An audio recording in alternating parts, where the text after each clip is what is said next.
The human gave cold syrup to the alien dragon during a heavy storm, then days later it got better. The wind howled like a banshee across the cliffs of Andharan 6, a storm planet with weather so violent even survey drones avoided it.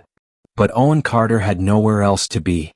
After losing his contract with the Colonial Terraforming Corps, he bought a small cabin module on the edge of Sector 9 and lived off salvage and supply drops. He preferred the silence. No one to judge. No one to disappoint.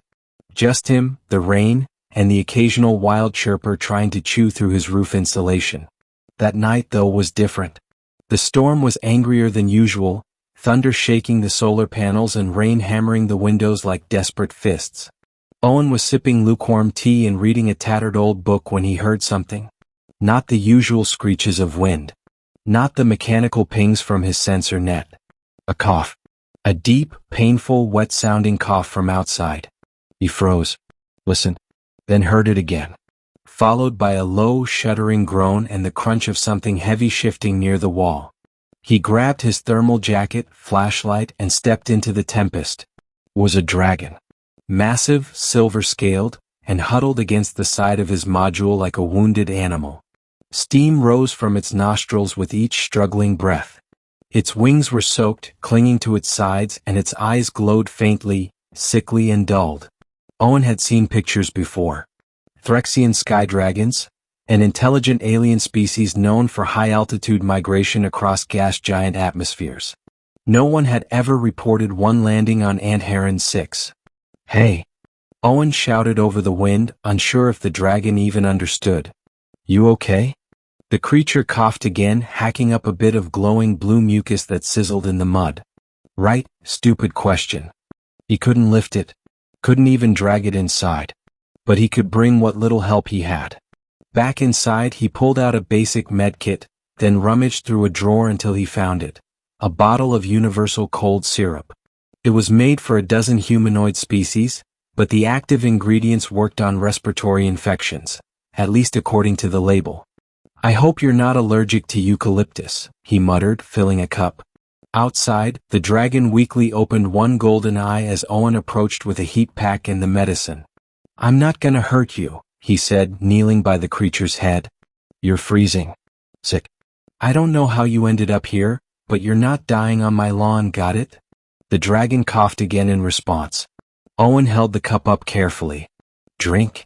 The dragon sniffed it. Hesitated. Then, incredibly, drank. The next 3 days were quiet. The storm raged. The dragon didn't leave. Owen built a tarp extension over its head and left out warm blankets and heat packs. Every few hours he brought water, broth, and another dose of cold syrup. It never spoke, never moved much, but it watched him. Not like a beast watching prey, but like someone trying to understand. And then on the 4th day as the storm broke, Owen stepped out to check on his guest and found the tarp torn away, and the dragon gone. He sighed. "Figures," he said. "No thank you, no tip, just vanishes into the fog like some big scaly ninja." He turned back toward the module and froze. Sitting neatly at his doorstep was a crystal. Not just any crystal, a storm prism worth thousands of credits. They formed naturally on the peaks of Andharan 6, but were nearly impossible to harvest. Well, that's a start. A week passed. Owen thought maybe that was it. A strange one-time encounter. A sick alien dragon in a storm. Cold syrup. A crystal goodbye. Until one morning the shadow passed overhead. He ran outside, heart thumping, and there it was.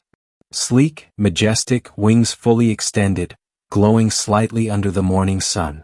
It circled once, then landed softly just outside the module. The dragon looked better. Its eyes were bright, scales shimmering. Its breaths no longer rasped or wheezed. It walked closer and bowed. Owen blinked. "Ah, you don't have to do that." The dragon raised its head and opened its mouth slightly. "Carter." The voice wasn't spoken. It echoed inside his mind. Smooth and clear. Owen jumped, nearly dropping his mug. "You can talk." "Could not before. Weak. Sick. But your medicine helped." He laughed, half nervous, half amazed. "You mean, the syrup?" "And warmth. Kindness. Shelter. Gratitude. It stepped closer, then gently extended a wing. Tucked inside the folds was a long piece of metal, plated with symbols. He took it. This is a beacon signature? Call it. When you are in danger. Or need sky. Owen looked up at the massive alien being. Why? You saved me. Now I will remember. You are Nestkin. Nestkin, he repeated softly. One who brings warmth in the storm. Then the dragon took off again, vanishing into the clouds, this time under its own strength, its own will. Over the following months, Owen began to see signs of more Threxian dragons in the skies above. One time he caught 3 flying in formation, a swirl of silver and blue against a rising sun. He received gifts, another crystal, a pack of fire fruit, a rare or chunk. Always left quietly outside his door after stormy nights. But more than that, he felt watched over. He wasn't alone anymore. One night, nearly a year later, Owen received a distress ping from a lost shuttle. A civilian couple, caught in a downburst, crash-landed near the ravine edge. Their comms were down. No rescue ships could land in the weather. Owen didn't hesitate. He activated the beacon. Within minutes, the wind shifted. Then, with a roar of displaced air and lightning that parted like curtains, the silver dragon descended once more, riding the storm like it was nothing but a gentle breeze. Owen pointed toward the ravine. 2 people, he shouted. Injured. I can't reach them. I can't. The dragon dove. 15 minutes later, it returned with both survivors wrapped safely in its talons, gently placing them on the landing pad. Owen rushed to stabilize them, whispering thanks. As he looked up, the dragon gave him a slow nod. Storms are not always cruel. Sometimes they bring kin. And with that, it flew into the clouds once more. Epilogue. Owen Carter's cabin became a quiet legend. People began calling it Storm Nest.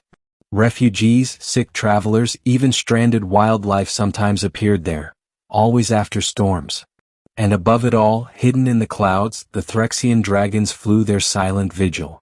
Not out of debt, but for kin. Because one human man, in the middle of a howling storm, offered a cup of cold syrup and warmth. And in doing so healed something far greater than illness.